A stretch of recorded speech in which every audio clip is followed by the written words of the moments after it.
श्री स्वामी समर्थ. जय जय स्वामी समर्थ. स्वामी महाराजांच्या कृपेने तुमच्या सर्व चांगल्या इच्छा मनोकामना पूर्ण व्हाव्यात हीच स्वामीचरणी प्रार्थना करते आणि आजच्या या नवीन व्हिडिओला सुरुवात करते. उद्या आहे लक्ष्मीपूजन.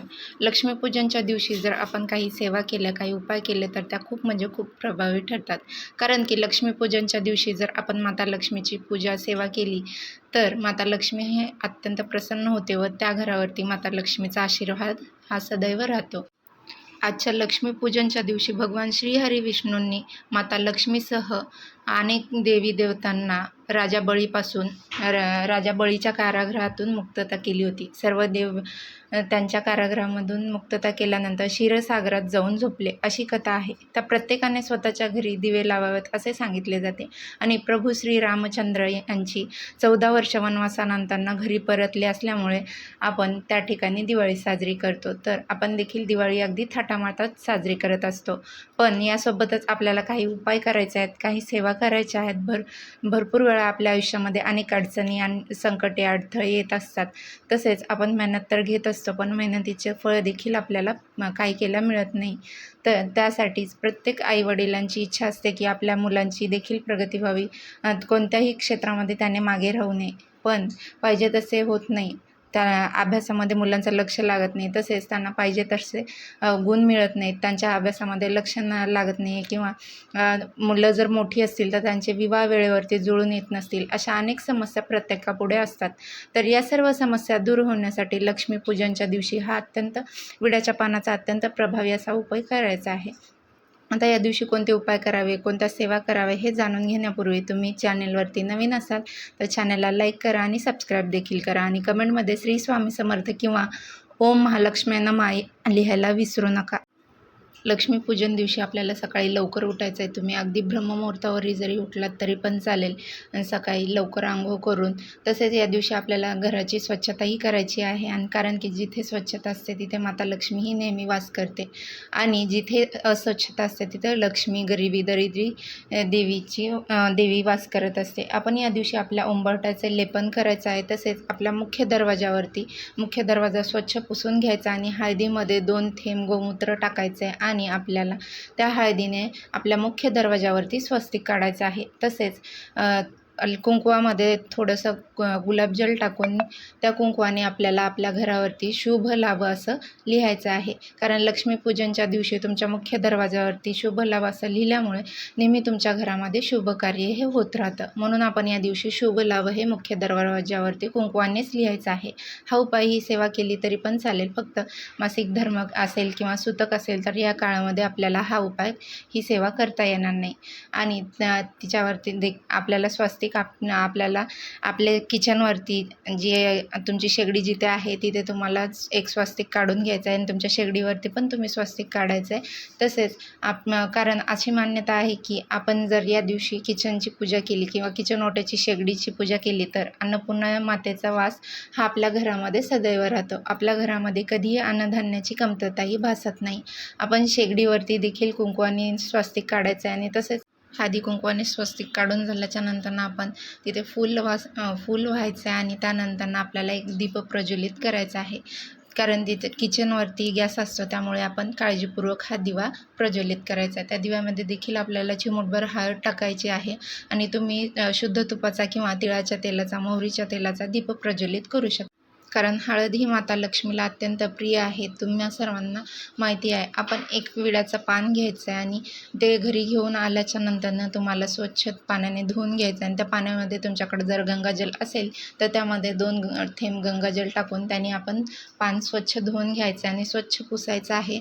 या विड्याच्या पानांचे देखील खूप महत्त्व आहे. या विड्याच्या पानाच्या टोकास माता लक्ष्मीचा सहवास असतो. पानाच्या उजव्या बाजूस ब्रह्मदेवांचा सहवास असतो. पानाच्या मधोमध सरस्वती देवीचा वास असतो. पानाच्या डाव्या बाजूस पार्वती देवीचा वास असतो आणि पानाच्या मागील बाजूस चंद्रदेवतेचा वास असतो. पानाच्या सर्व कोपऱ्यांमध्ये परमेश्वराचा वास असतो. समुद्रमंथनातून अमृत निघाल्यावर भगवान विष्णूंनी मोहिनी रूप धारण करून अमृताचे वाटप केले. त्यात थोडे अमृत शिल्लक राहिले. त्यावेळी मोहिनीने उरलेले अमृत नागराज नावाच्या हत्तीच्या खुंटीजवळ ठेवून दिले होते आणि त्यानंतर त्या जे अमृत कलश होतं त्यामधून एक मोठी अशी वेल पसरत गेली आणि ती हिरवीगार पानांनी भरलेली वेल पाहून देवांना आनंद झाला आणि त्यांनी त्या वेलीला नागवेल म्हणून संबोधले.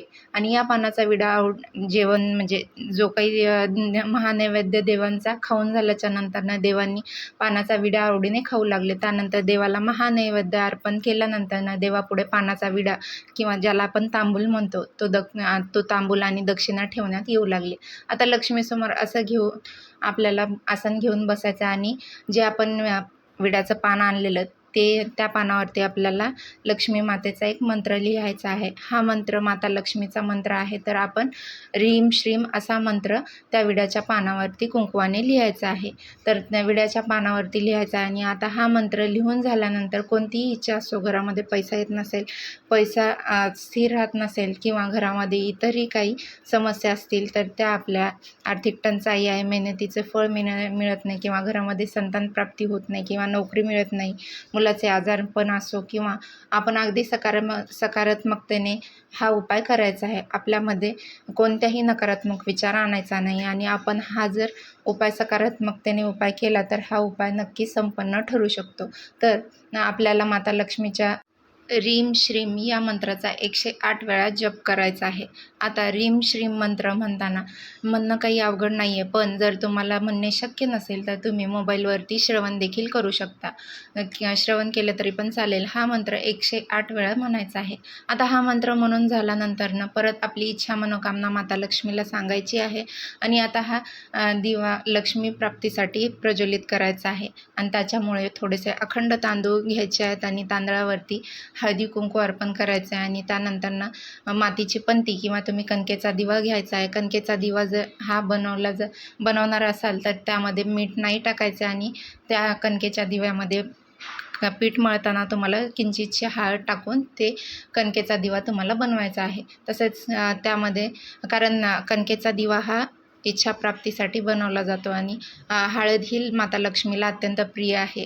म्हणून दिव्यामध्ये आपल्याला दीप प्रज्वलित करण्याच्या आधी दिव्यामध्ये आपल्याला हळद पण टाकायची आहे आणि फूल देखील आपल्याला अर्पण करायचं आहे आणि एक हिरवी वेलची आणि एक लवंगसुद्धा आपल्याला त्या दिव्यामध्ये टाकायचं आहे. तसंच दिवा प्रज्वलित करायचा आहे आणि दिव्याला हळदी कुंकू अर्पण करायचं आहे आणि त्यानंतर विड्याच्या पानाचा उपाय करायचा आहे. रात्रभर विड्याचं पान तिथंच ठेवायचं आहे आणि दुसऱ्या दिवशी सकाळी उठल्यानंतर अंघोळ झाल्यानंतर आपण हे पान एखाद्या झाडाखाली ठेवायचं आहे. तुम्ही हे पान तुळशीचं रोप सोडलं तर दुसऱ्या कुठल्याही झाडाखाली ठेवू शकता. तसेच जर ते पान सुकल्यानंतर तुम्ही ते पान वाहत्या पाण्यामध्ये अर्पण करायचं आहे.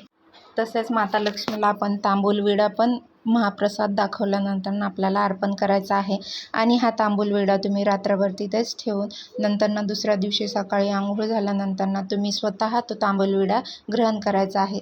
तो तांबूल विडा इतरत्र कुठेही टाकायचा नाही आहे, त्यामुळे आपण स्वतः ग्रहण करायचा आहे. यामुळे माता लक्ष्मीचा शुभ आशीर्वाद आपल्याला प्राप्त होतो. तर आजचा हा व्हिडिओ तुम्हाला कसा वाटला, आवडला असेल तर लाईक करा आणि हा व्हिडिओ तुमच्या मित्रपरिवारामध्ये जास्तीत जास्त शेअर करा आणि सबस्क्राईब करून बेल आयकॉनचं बटनही प्रेस करा. यामुळे काय होईल, मी जे कुठले नवनवीन माहितीपूर्ण व्हिडिओ चॅनलवरती अपलोड करेल त्याविषयीची नोटिफिकेशन तुम्हाला येईल आणि तुम्ही माझे कुठलेही व्हिडिओ मिस करणार नाहीत. त्यासाठी लाईक, शेअर आणि सबस्क्राईब. आजच्या पुरतं एवढंच. भेटूया अशाच नवनवीन माहितीपूर्ण व्हिडिओमध्ये पुढच्या व्हिडिओत. तोपर्यंत सर्वांना श्री स्वामी समर्थ.